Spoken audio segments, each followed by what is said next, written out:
నమస్తే ఏవీ న్యూస్కి స్వాగతం. బులెటిన్స్లోని అప్డేట్స్ చూద్దాం. గాంధీ ఆసుపత్రిలో వైద్యులను దూషిస్తూ సోషల్ మీడియాలో వీడియో పోస్ట్ చేసిన యువకుడు తాజాగా క్షమాపణలు చెప్పారు. ఆసుపత్రి నుంచి బీపీ మిషన్ తీసుకెళ్లి రీల్ చేసిన ఘటనపై స్పందిస్తూ తాను తప్పు చేశానని అంగీకరించాడు. గాంధీ హాస్పిటల్లో బీపీ మిషన్ ఒకటి వైరల్ చేసినది, డాక్టర్స్ని కూడా గలీజా మాట్లాడినా. అది నేను ఇప్పుడు సఫర్ అవుతున్నా, నాకు అర్థమైంది. అంటే మా పిన్నిని కూడా జాయిన్ చేసి గాంధీ హాస్పిటల్ అని. మా పిన్ని గోళీలు మింగితే ఇట్లా గాంధీ హాస్పిటల్ డాక్టర్లే మంచిగా సేఫ్గా పంపించినారు ఇంటికి. ఒక రీల్ ఒక్కటి నేను గాంధీ హాస్పిటల్ డాక్టర్ గురించి గలీజా మాట్లాడిన, బీపీ మిషన్ గురించి. అది ఒక్కటి వైరల్ అయింది. నాకు ఎవరు ఏం చెప్పలేరు కూడా, ఇట్లా ఎందుకు చూసినావు, ఏం చేసినావు, ఇట్లా వేయొద్దు అని చెప్పి. ఇది చేసే చాలా క్రైమ్ కిందకి వస్తుంది. ఇది అందరు నెక్స్ట్ టైం ఒకటి చేయకండి, నేను కూడా చేయను. Thank you, sorry for all.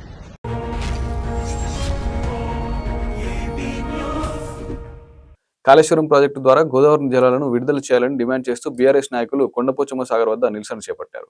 వెంటనే కన్నెపల్లి పంప్ ను ప్రారంభించాలని ప్రభుత్వాన్ని కోరారు. కన్నపల్లి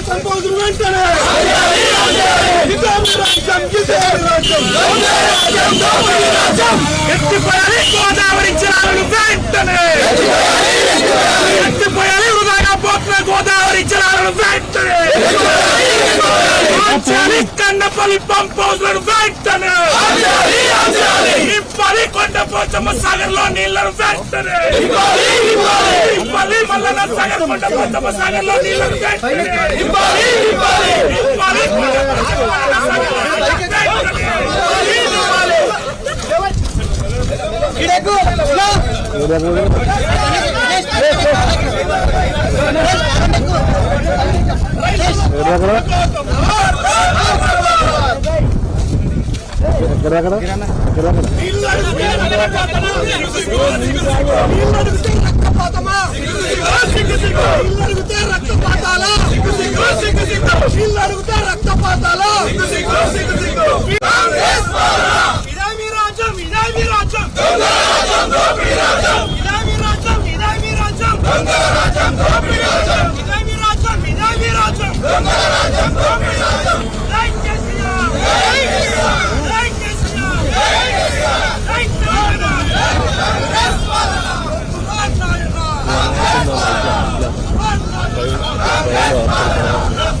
సూర్యాపేట జిల్లాలోని ఓ ప్రభుత్వ పాఠశాలలో ఉపాధ్యాయుల మధ్య నెలకొన్న వివాదం విద్యార్థుల భవిష్యత్తుపై ప్రభావం చూపింది. ఈ వ్యవహారంలో విద్యార్థులందరికీ టీసీ జారీ చేసిన హెడ్ మాస్టర్పై విద్యాశాఖ చర్యలు తీసుకుంది.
ఇద్దరు బాగా పనిచేస్తారు.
రానున్న స్థానిక సంస్థల ఎన్నికలపై జనసేన కీలక సంకేతాలు ఇచ్చింది. 2024 సార్వత్రిక ఎన్నికలతో పోలిస్తే ఈసారి సీట్ల విషయంలో రాజీ ఉండదని మంత్రి జనసేన నేత నాదెండ్ల మనోహర్ స్పష్టం చేశారు.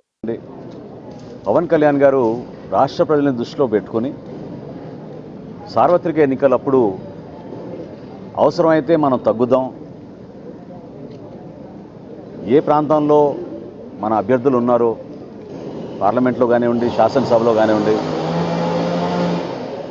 వాళ్ళందరికీ కూడా పోటీ చేసే అవకాశం ప్రతి ఒక్కరికి ఈ సందర్భంలో కల్పించలేకపోతామేమో. కానీ రాబోయే రోజుల్లో పార్టీని బలోపేతం చేసుకుంటూ ముందుకెళ్దాం. 2024లో జరిగిన ఎన్నికలు మాత్రం ఓటు చీలనివ్వం అనే మాట ఆయన ఇచ్చినందుకు దాన్ని గౌరవించుకుంటూ ఎక్కడ కూడా పొరపాటు లేకుండా ఆయన నిలబడ్డారు. సో కూటమిలో మేము 4 అడుగులు వెనకేసినా కూడా అది కూటమిలు బలపరచడానికి ఎన్డీఏ భాగస్వాములుగా మేము ఒక బాధ్యతతోటి ముందుకెళ్ళాం తప్ప అది ఈ రోజున కూడా స్థానిక సంస్థల్లో అదే రీతిలో ముందుకెళ్తున్నాను అనుకోవడం అది పొరపాటు.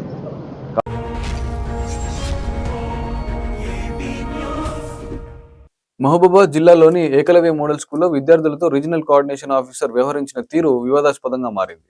తాగునీటి సమస్యపై ప్రశ్నించిన విద్యార్థులను చెప్పుతో కొడతానంటూ బెదిరిస్తున్న ఆరోపణలు వినిపిస్తున్నాయి.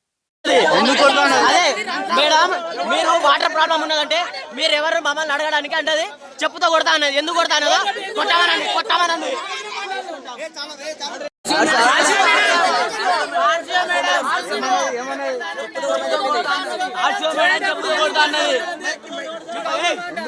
ఎందుకు కారణం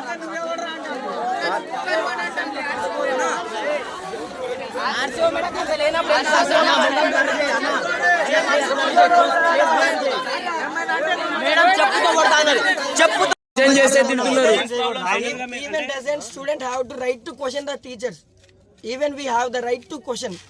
So what we have to do government employees కూడా మేము ప్రాబ్లం చెప్తా అంటే కొట్టడానికి వస్తున్నారు మేడం.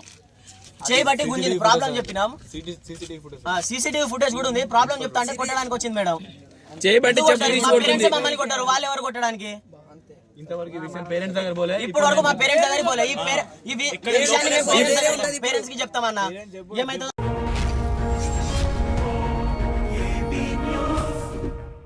బీఆర్ఎస్ నిర్వహించిన యువ సంగ్రామ సదస్సుపై నెలకొన్న ఉత్కంఠ మధ్య పార్టీ నేత ఆర్ఎస్ ప్రవీణ్ కుమార్ కీలక వ్యాఖ్యలు చేశారు. అన్ని చట్టపరమైన నిబంధనలు పాటిస్తున్నామని, ఎట్టి పరిస్థితుల్లో సభ నిర్వహించి తీరుతామని స్పష్టం చేశారు. అందుకొరకు ఎట్టి పరిస్థితుల్లో కూడా ఈ సభ ఆగదు. మేము మళ్ళీ చెప్తున్నాం, మాకు అన్ని పర్మిషన్లు ఉన్నాయి. We have followed all the procedures prescribed by the law. We have followed all the advices given by the officials.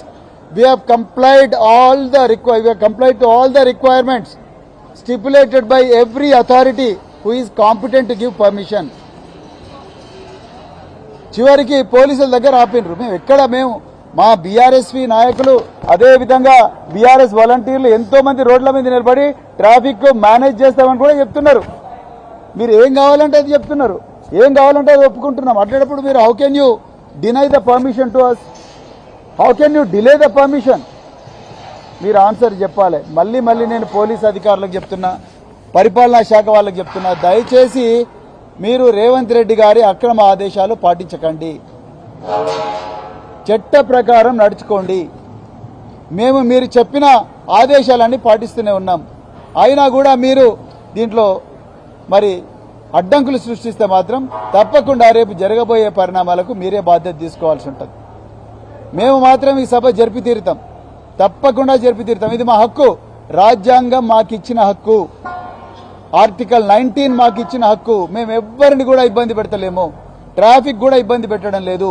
హింసను ప్రేరేపించే సంస్కృతి మా పార్టీలో లేదు.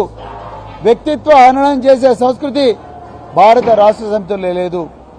అందువల్ల మా వల్ల ఎలాంటి శాంతి భద్రతల పరిస్థితి తలెత్తదు. అందుకొరకే మళ్ళొకసారి మరి మల్కాజ్గిరి పోలీస్ కమిషనర్ గారికి, ఎల్బీ నగర్ డీసీపీ గారికి, అదేవిధంగా ట్రాఫిక్ డీసీపీ గారికి, చివరికి రాష్ట్ర డీజీపీ గారికి మళ్ళీ మేము రిక్వెస్ట్ చేస్తున్నాం, దయచేసి వెంటనే పర్మిషన్ ఇవ్వండి, అడ్డంకులు సృష్టించకండి.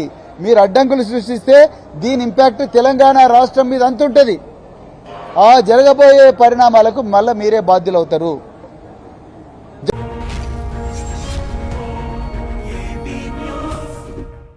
హైదరాబాద్ అభివృద్ధి, రాష్ట్ర విభజన అంశాలపై ఏపీ మంత్రి నారా లోకేష్ చేసిన వ్యాఖ్యలు రాజకీయ చర్చకు దారితీశాయి.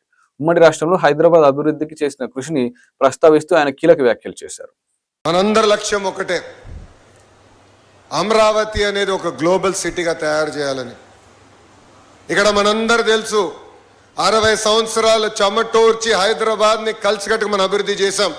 అలాంటిది 2014లో కట్టుబట్టలతో మెడబట్టి మనం బయటికి గెంటేశారు.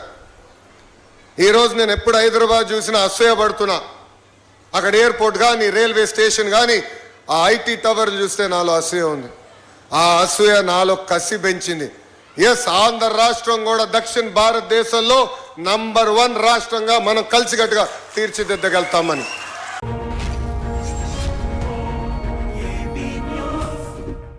భద్రాద్రి కొత్తగూడెం జిల్లాలో పోడు భూముల వివాదం ఉద్రిక్తతకు దారితీసింది. అశ్వారావు మండలంలో ఓ ఆదివాసీ మహిళపై అటవీ శాఖ అధికారులు దాడికి పాల్పడ్డారన్న ఆరోపణలు కలకలం రేపుతున్నాయి.